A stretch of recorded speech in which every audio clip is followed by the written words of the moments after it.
Mentari pagi menembus tirai tipis rumah kontrakan kecil di pinggiran kota. Suara ayam berkokok bersahut-sahutan dengan suara motor warga yang berangkat kerja. Di dalam rumah berukuran 6x9 meter itu, aroma kue bolu kukus memenuhi udara. Rika, perempuan berusia 34 tahun, sibuk mengangkat loyang dari oven kecil yang sudah mulai keropos. Butir-butir keringat menempel di dahinya. Usaha kuenya memang sederhana, tapi cukup untuk menambah biaya dapur sehari-hari. Di meja kayu yang mulai lapuk, tampak beberapa pesanan kue yang siap diantar ke tetangga dan warung sekitar. "Ma, aku telat. Ada orderan tambahan dari bengkel, harus berangkat lebih pagi," suara Dimas terdengar dari kamar. Pria itu keluar dengan seragam bengkel biru yang sudah pudar warnanya, bekas noda oli menempel di lengan dan celana. Dimas berusia 36 tahun, tubuhnya tidak terlalu tinggi, namun otot-otot lengannya terbentuk karena kerja fisik setiap hari. Ia seorang teknisi bengkel, pekerja keras, meski penghasilannya sering kali pas-pasan. Rika menoleh sebentar. "Sarapan dulu, Mas. Aku sudah buatkan nasi goreng." Dimas tersenyum tipis. "Nanti saja, Rik. Aku bawa bekal roti. Kalau terlambat, bos bisa ngomel." Rika hanya menghela napas. Dalam hati, ia ingin suaminya bisa santai sedikit, sekadar makan bersama keluarga. Tapi ia tahu, Dimas bukan tipe lelaki yang suka membuang waktu. Rumah kontrakan kecil itu sudah mereka tinggali lebih dari 10 tahun.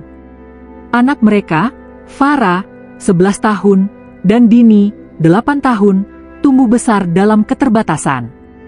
Farah mulai beranjak remaja, sering meminta uang jajan lebih untuk ikut kegiatan sekolah. Sedangkan Dini, si bungsu, selalu manja dan ingin punya mainan seperti teman-temannya.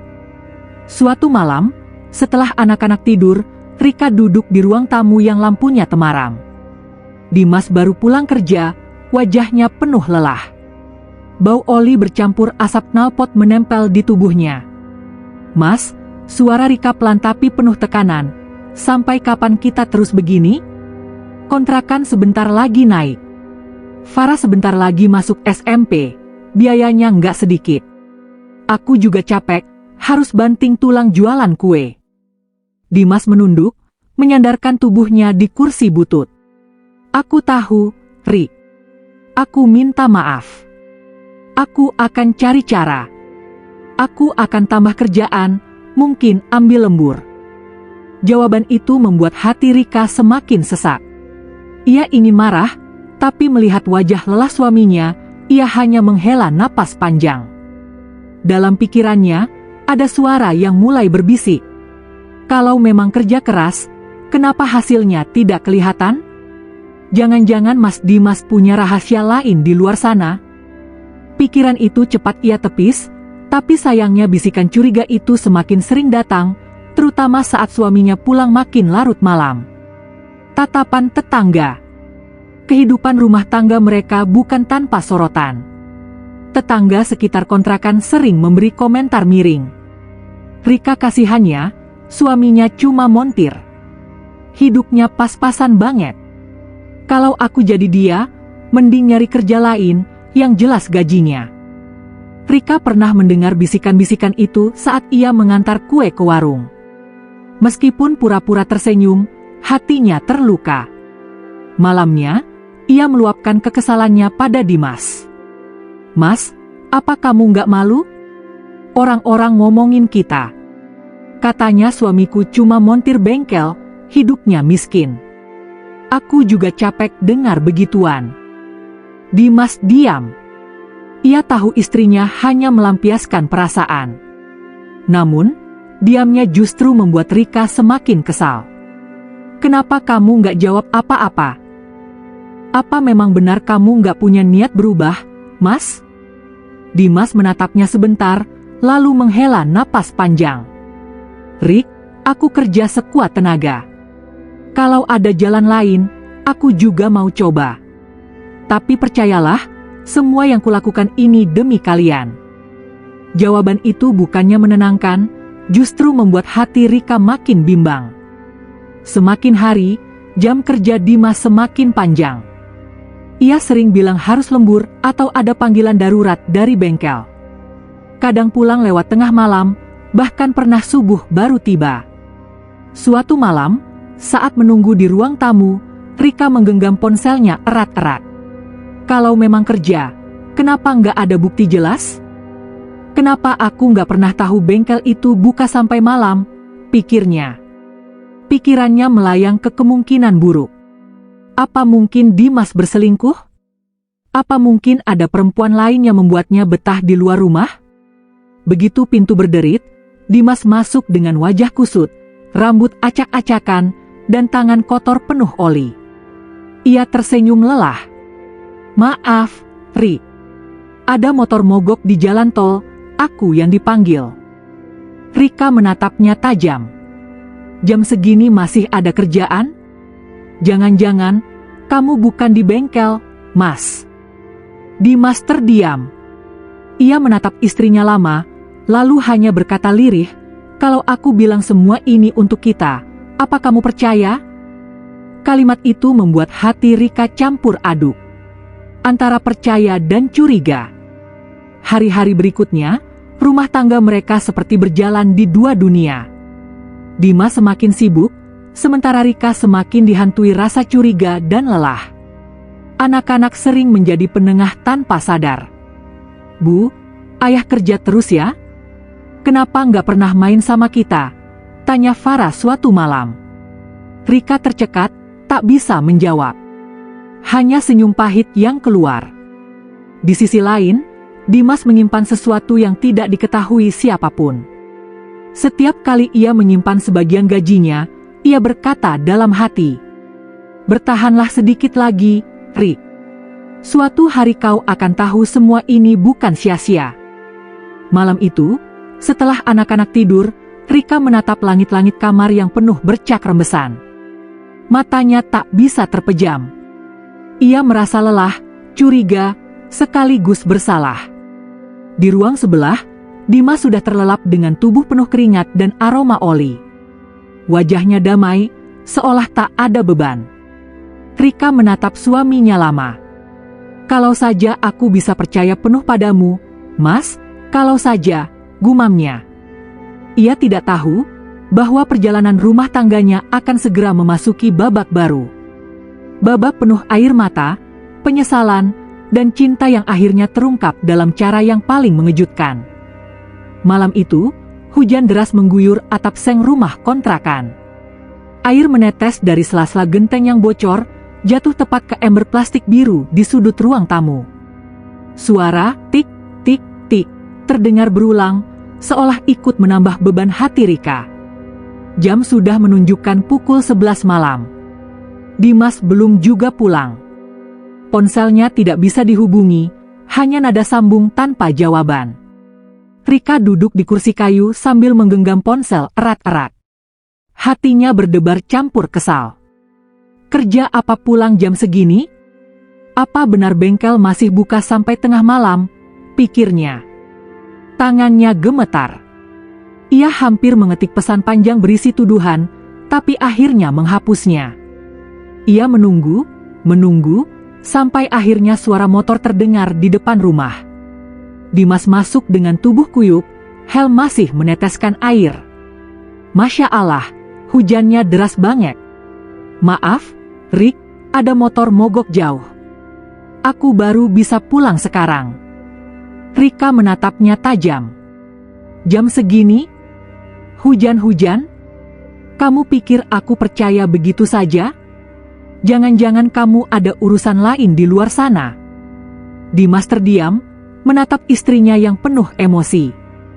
Ia menghela napas panjang, lalu meletakkan tas lusuhnya di kursi.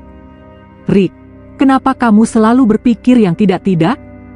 Aku pulang dengan tubuh basah kuyup, apa masih kurang bukti kalau aku kerja?" Rika menggertakkan giginya, air matanya hampir jatuh. "Aku capek, Mas. Aku capek selalu menunggu, capek merasa sendirian. Kalau memang kerja, kenapa kita nggak pernah ada perubahan?" uang masih pas-pasan, aku masih harus jualan kue tiap hari. Katanya kerja keras, tapi hasilnya mana? Suara Rika meninggi. Anak-anak yang terbangun dari tidur keluar dari kamar, menatap dengan mata bingung. Farah menarik tangan adiknya, lalu membisikkan, "Ayo kita tidur lagi, Din. Jangan ganggu ayah ibu." Dimas menunduk. Ia tak membalas ucapan istrinya, hanya menatap lantai yang basah oleh jejak hujan. "Maafkan aku, Rick," ucapnya pelan. "Aku memang belum bisa membahagiakanmu. Tapi percayalah, aku sedang berusaha." Jawaban itu justru membuat hati Rika semakin panas. Ia berbalik ke kamar, membanting pintu dengan keras. Hari-hari penuh tegangan. Sejak malam itu, suasana rumah menjadi tegang. Rika sering diam, namun wajahnya penuh kekecewaan. Dimas mencoba menghibur anak-anak, berusaha mencairkan suasana, tapi hatinya sendiri terluka. Di dapur, saat mereka berdua, Rika kadang melempar sindiran. "Mas, kalau memang kerja sungguh-sungguh, kenapa uangmu nggak pernah cukup? Atau jangan-jangan uangnya habis di tempat lain?" Dimas mengangkat wajahnya, menatap istrinya dengan mata merah. "Rick, jangan tuduh aku sembarangan. Aku bekerja untuk kalian. Apa kamu kira aku punya waktu main-main di luar?" Rika membuang pandangan. "Entahlah, Mas. Aku cuma nggak mau dibohongi." Kalimat itu membuat Dimas terdiam lama. Ia ingin menjelaskan semuanya, tapi ada hal yang memang belum saatnya ia ungkap. Suatu sore, Rika sedang mengantar pesanan kue ke warung depan. Dua tetangga sedang asyik mengobrol, suara mereka jelas terdengar. Kasihannya si Rika, suaminya pulang larut terus. Jangan-jangan ada perempuan lain. "Iya, soalnya kok nggak kelihatan hasilnya. Kalau memang lembur, harusnya uangnya banyak dong." Rika berhenti sejenak, tubuhnya gemetar. Kata-kata itu seperti anak panah menusuk dadanya. Pulang ke rumah, ia menatap Dimas dengan mata penuh keraguan. "Mereka bilang kamu selingkuh, Mas. Apa itu benar?" tanyanya langsung. Dimas menatapnya kaget. "Astagfirullah, Rick. Bagaimana bisa kamu percaya omongan orang dibanding aku, suamimu sendiri?" Air mata Rika mengalir. "Aku bingung, Mas. Aku benar-benar bingung. Setiap hari kamu kerja sampai malam, tapi aku nggak tahu kebenarannya. Aku cuma istri yang menunggu, tanpa kepastian." Dimas mendekat, meraih tangan istrinya. "Dengar, Rick. Aku janji, semua ini untuk kamu dan anak-anak. Aku nggak pernah berpaling darimu. Aku mohon, percayalah." Tapi Rika menarik tangannya, menunduk, dan menangis tanpa suara. Puncaknya terjadi malam minggu. Rika berharap Dimas pulang cepat untuk makan bersama keluarga. Ia sudah memasak sayur sop dan ayam goreng kesukaan anak-anak. Tapi jam sudah menunjukkan pukul 9 malam, Dimas belum juga pulang. Saat akhirnya pintu terbuka, Rika langsung meledak. "Mas, kamu tahu ini malam apa? Anak-anak nungguin kamu dari tadi. Apa kamu nggak peduli sama keluarga?" Dimas terkejut, lalu berkata pelan, "Aku minta maaf. Ada kerja tambahan, motor truk mogok di jalan raya." Rika berdiri, menatap suaminya dengan wajah merah. "Alasanmu selalu sama. Kerja, kerja, kerja. Padahal siapa yang tahu kamu di mana sebenarnya? Apa kamu kira aku bodoh?" Anak-anak menangis di meja makan.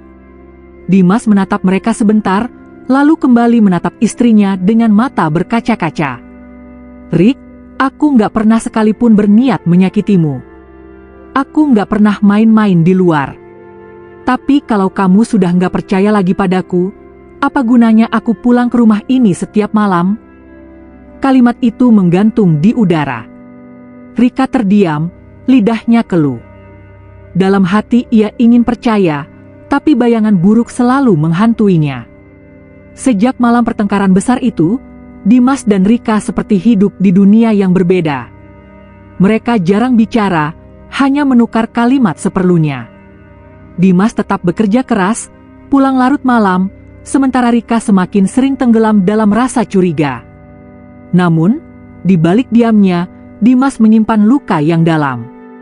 Dalam hati ia sering berbisik, "Bertahanlah sebentar lagi, Rik. Suatu hari kau akan tahu kebenaran. Aku hanya ingin melihat kalian tersenyum, meski mungkin aku sudah tiada." Rika tidak tahu bahwa waktu untuk menemukan jawaban itu semakin dekat. Pagi itu udara masih dingin, embun menempel di kaca jendela kontrakan. Dimas berangkat lebih awal dari biasanya. Ia berpamitan sambil menunduk, tidak berani menatap wajah Rika yang dingin. "Mas, pulangnya jangan malam-malam lagi. Aku sudah nggak kuat." Suara Rika lirih namun tegas. Dimas berhenti sejenak, lalu mengangguk. "Aku usahakan, Rik." Namun hatinya tahu, janji itu sulit ia tepati. Ada tanggung jawab besar yang sedang ia pikul, sesuatu yang tidak bisa ia ceritakan sekarang. Siang hari, setelah menghabiskan jam kerja di bengkel, Dimas tidak langsung pulang. Ia menerima panggilan dari sebuah perusahaan jasa towing untuk membantu memperbaiki kendaraan berat yang mogok. Tugas itu biasanya di luar jam kerja, dengan bayaran tambahan yang lumayan. Dimas bekerja hingga tangannya penuh luka kecil, punggungnya pegal, dan tubuhnya terasa remuk. Tapi setiap kali menerima upah tambahan, hatinya sedikit lega. Ia segera menyisihkan sebagian uang ke rekening tabungan khusus yang tak pernah ia sebutkan pada Rika. Selain itu, sudah setahun terakhir Dimas diam-diam membayar premi asuransi jiwa. Ia tahu, sebagai teknisi bengkel, resiko kecelakaan tinggi. Ia ingin memastikan keluarganya tetap terjamin jika suatu hari ia tak lagi ada.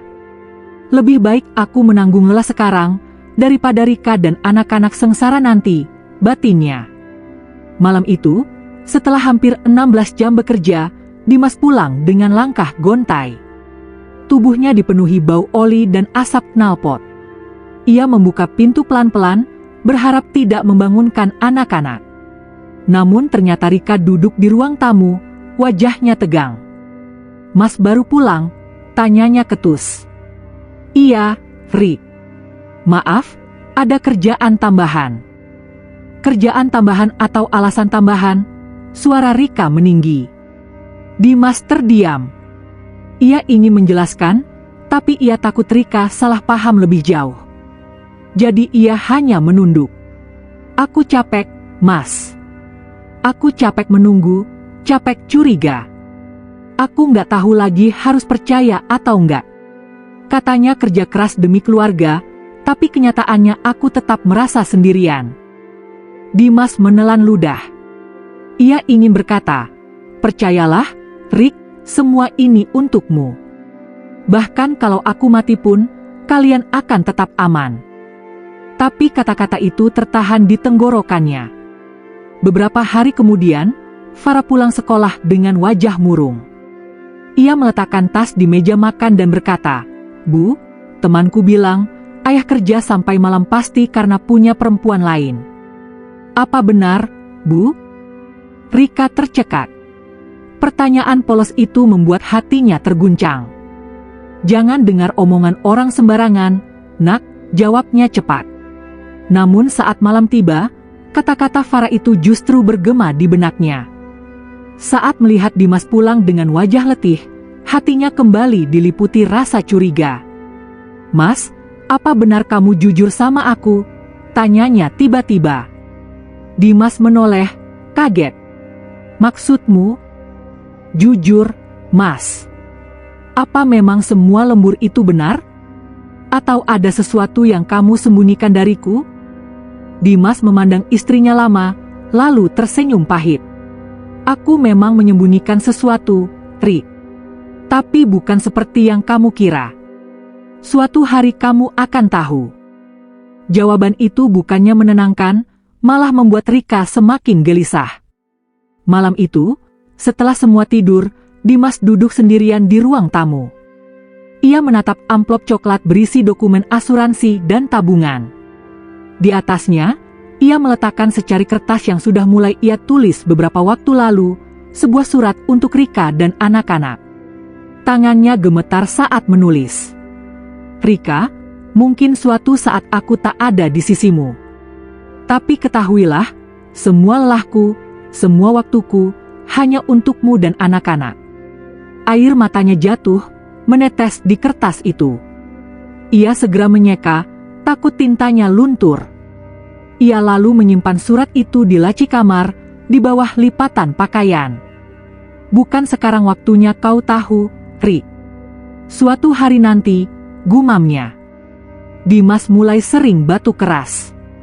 Tubuhnya semakin kurus, wajahnya pucat. Tapi ia menutupi semua itu dengan senyum. Saat Rika bertanya, ia selalu menjawab, cuma kecapean, Rik. Gak usah khawatir. Padahal di dalam hatinya, ia tahu tubuhnya tak lagi sekuat dulu. Beban kerja tambahan perlahan menggerogoti kesehatannya. Namun semangatnya tetap sama, bekerja keras demi keluarga. Suatu malam, Rika benar-benar kehilangan kesabaran. Jam sudah menunjukkan pukul 1 dini hari, tapi Dimas belum pulang. Telepon tidak aktif, pesan tak dibalas. Rika mondar-mandir di ruang tamu, hatinya campur aduk. Apa benar Mas Dimas kerja? Atau dia bersama orang lain? Ketika akhirnya suara motor terdengar, Rika langsung berdiri di depan pintu dengan wajah merah. Mas, kamu pikir aku ini istri apa? Menunggu tanpa kepastian, setiap malam. Kalau memang ada perempuan lain, bilang sekarang. Dimas tertegun. Ia meletakkan helm, menatap istrinya dalam-dalam. Rik, aku lelah. Aku benar-benar lelah. Tapi demi Allah, aku nggak pernah berpaling darimu. Kalau aku pergi malam-malam, itu hanya karena aku ingin melihat kalian hidup lebih baik. Air mata Rika menetes, tapi egonya menahannya untuk memeluk suaminya. Ia masuk ke kamar dan menutup pintu dengan keras, meninggalkan Dimas berdiri sendiri di ruang tamu yang gelap. Malam itu hujan turun deras, menampar genting rumah kontrakan dengan suara yang riuh. Rika gelisah di ruang tamu, menunggu Dimas yang belum juga pulang. Ponselnya berdering berkali-kali, tapi tak pernah diangkat. Hatinya resah, tapi amarahnya masih menyelimuti. Pertengkaran semalam belum reda. Mas, jangan buat aku menunggu lagi, gumamnya lirih sambil menggenggam ponsel erat-erat. Jam menunjukkan pukul 11:15 menit. Suara hujan semakin deras, petir sesekali membelah langit. Farah dan Dini sudah terlelap di kamar, sementara Rika duduk sendiri dengan pikiran yang berkecamuk.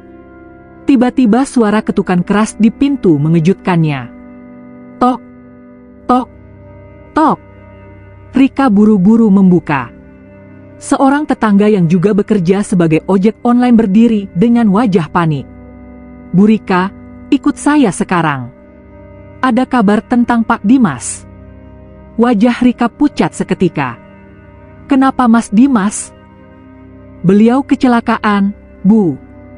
Di jalan pulang dari bengkel tambahan. Sekarang sudah dibawa ke rumah sakit. Dunia Rika seolah runtuh. Tanpa pikir panjang, ia mengenakan kerudung seadanya dan ikut menumpang motor tetangganya menuju rumah sakit. Sepanjang jalan, hujan membasahi wajahnya, bercampur dengan air mata yang tak terbendung. Sesampainya di rumah sakit, aroma obat-obatan menyengat hidungnya. Suara mesin medis dan langkah kaki suster membuat suasana semakin mencekam. Rika berlari menuju ruang gawat darurat, di mana beberapa perawat sedang sibuk. Di dalam, ia melihat Dimas terbaring dengan tubuh penuh luka. Darah membasahi perban di kepalanya, wajahnya pucat pasi. Selang infus menancap di lengannya. Mas? Rika menjerit, mencoba mendekat, tapi seorang dokter menahannya. Ibu, tolong sabar. Kami sedang berusaha semaksimal mungkin. Rika menangis histeris, tangannya gemetar. Ia ingin memeluk Dimas, meminta maaf atas semua kata-katanya, tapi tubuhnya terasa lemas. Detik-detik terakhir. Beberapa menit kemudian, dokter keluar dengan wajah serius. "Mohon maaf, Bu. Kami sudah berusaha. Tapi lukanya terlalu parah, suami ibu tidak bisa diselamatkan." Seperti ada palu godam yang menghantam kepalanya, tubuh Rika langsung lunglai. Ia jatuh terduduk di lantai rumah sakit, tangisnya pecah tak terkendali. "Tidak. Mas Dimas, jangan tinggalkan aku. Mas, aku belum sempat minta maaf." Suster membawanya masuk ke ruangan. Tubuh Dimas sudah ditutupi kain putih. Dengan tangan gemetar, Rika membuka kain itu, menatap wajah suaminya yang tenang seakan tertidur. "Mas, bangunlah. Aku janji nggak akan marah-marah lagi. Aku janji akan percaya sama Mas. Tolong, jangan tinggalin aku dan anak-anak." Tapi tubuh itu kaku, dingin. Tak ada lagi balasan. Keesokan harinya, langit mendung seolah turut berduka. Prosesi pemakaman berlangsung sederhana. Tetangga dan kerabat berdatangan. Farah dan Dini menangis memeluk tubuh ibunya, belum sepenuhnya mengerti mengapa ayah mereka pergi untuk selamanya. Rika berdiri lemah di samping liang lahat. Tangannya menggenggam tanah, menatap tubuh suaminya yang perlahan diturunkan ke dalam peristirahatan terakhir. "Selamat jalan, Mas. Semoga Allah lapangkan jalanmu. Maafkan aku yang sering salah paham, maafkan aku yang sering menyakiti hatimu." Tanah menutup liang lahat, satu demi satu. Dan bersama tanah itu, hati Rika seolah ikut terkubur. Beberapa hari setelah pemakaman, rumah kontrakan terasa begitu sunyi. Tak ada lagi suara motor Dimas di malam hari. Tak ada lagi sapaan, "Assalamualaikum," yang biasanya terdengar lirih meski ia pulang larut. Farah sering duduk diam di depan pintu, menunggu sesuatu yang tak akan pernah datang. "Bu, ayah beneran gak akan pulang lagi?" tanyanya polos. Rika hanya bisa memeluk anaknya erat-erat sambil menangis. "Tidak, Nak. Ayah sudah pulang ke tempat yang lebih baik." Di tengah kesedihan itu, rasa bersalah terus menghantui Rika. Kata-kata kasarnya, tuduhan-tuduhan curiga yang ia lontarkan, semuanya berputar di kepalanya. Ia menyesal tak pernah benar-benar percaya pada suaminya. Pagi itu matahari bersinar lembut menembus tirai tipis kamar. Rika terbangun dengan mata sembab. Semalaman ia memeluk amplop coklat itu erat-erat, seakan takut benda itu menghilang. Hari ini, ia bertekad membaca isi surat peninggalan Dimas. Ia duduk di lantai, menarik napas panjang. Farah dan Dini masih tidur. Dengan tangan gemetar, ia membuka amplop itu.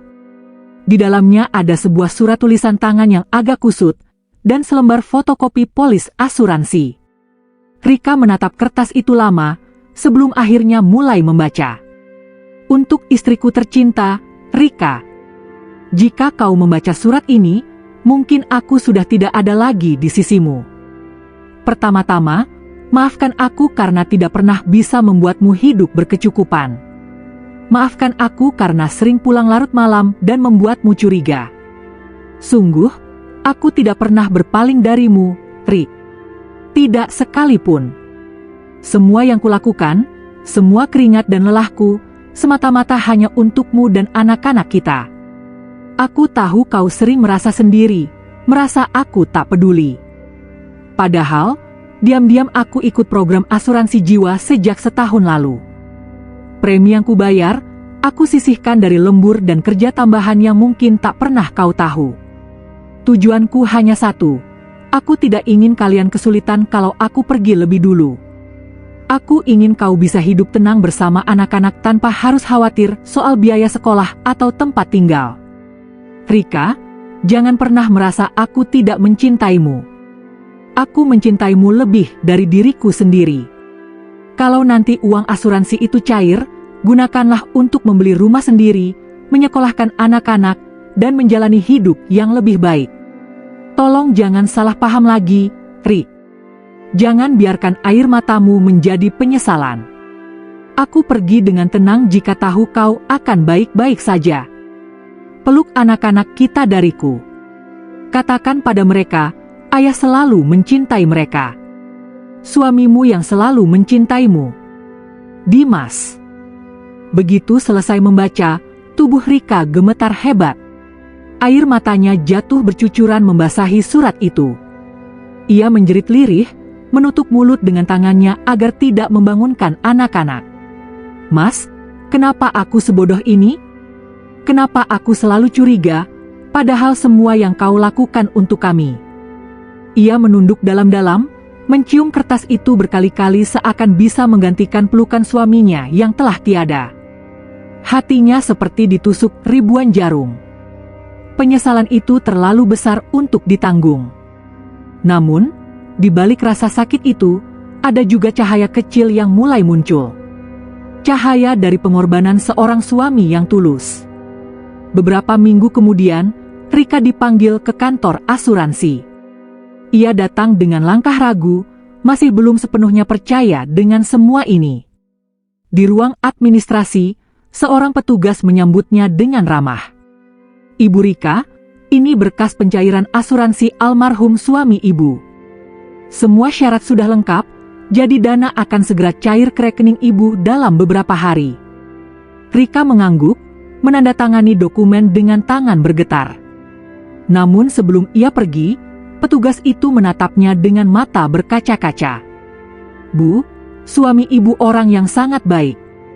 Saya masih ingat betul saat beliau mendaftar. Beliau bilang, saya tidak peduli kalau saya harus lelah, yang penting istri saya bisa tersenyum saat saya sudah tidak ada. Kata-katanya membuat saya terharu waktu itu. Rika tercekat. Air matanya langsung tumpah lagi. Ia menutup wajahnya, bahunya berguncang hebat. Ya Allah! Mas Dimas! Petugas itu hanya bisa diam, memberi waktu agar Rika tenang. Beberapa minggu kemudian, dana asuransi benar-benar cair. Jumlahnya besar, jauh melebihi bayangan Rika. Uang itu cukup untuk membeli sebuah rumah kecil di pinggiran kota dan menyekolahkan Farah dan Dini hingga kuliah. Hari pertama menempati rumah barunya, Rika berdiri di depan pintu sambil menatap langit. Mas, akhirnya kita punya rumah sendiri. Semua ini berkat pengorbananmu. Aku janji akan menjaga anak-anak dengan baik, seperti yang kau inginkan. Farah dan Dini berlari di halaman rumah baru mereka, tertawa riang. Untuk pertama kalinya setelah sekian lama, wajah Rika terlihat tersenyum, meski senyum itu selalu ditemani air mata. Sejak saat itu, Rika berubah. Ia lebih sabar, lebih kuat, dan lebih sering bersyukur. Ia tak lagi peduli dengan cibiran tetangga, tak lagi merasa rendah diri. Ia tahu, di balik semua perjuangan, suaminya telah meninggalkan warisan terbesar, bukan hanya harta, tapi juga keteladanan tentang cinta dan pengorbanan. Setiap malam, ia selalu mengajak anak-anak berdoa untuk almarhum ayah mereka. Doakan ayah, nak. Karena semua yang kita nikmati hari ini berasal dari keringat dan cintanya. Farah yang sudah mulai remaja menatap ibunya dengan mata berkaca-kaca. Bu, aku janji akan belajar sungguh-sungguh. Aku ingin membuat ayah bangga. Rika tersenyum, mengusap kepala anaknya. Itu hadiah terindah untuk ayahmu. Tahun-tahun berlalu, Farah masuk kuliah, Dini menapaki sekolah menengah. Mereka tumbuh menjadi anak-anak yang rajin dan penuh hormat. Rika sering duduk di teras rumah barunya, menatap langit senja sambil menggenggam surat Dimas yang sudah mulai lusuh. Mas, kau benar-benar laki-laki terbaik. Meski aku terlambat menyadarinya, cintamu akan selalu hidup di hati kami. Angin sore berhembus lembut, seakan membawa bisikan dari alam lain. Dan di balik kesedihan yang tak pernah hilang sepenuhnya, Rika akhirnya bisa menjalani hidup dengan damai, karena ia tahu, Dimas tak pernah benar-benar pergi. Ia hidup di dalam cinta yang ia wariskan.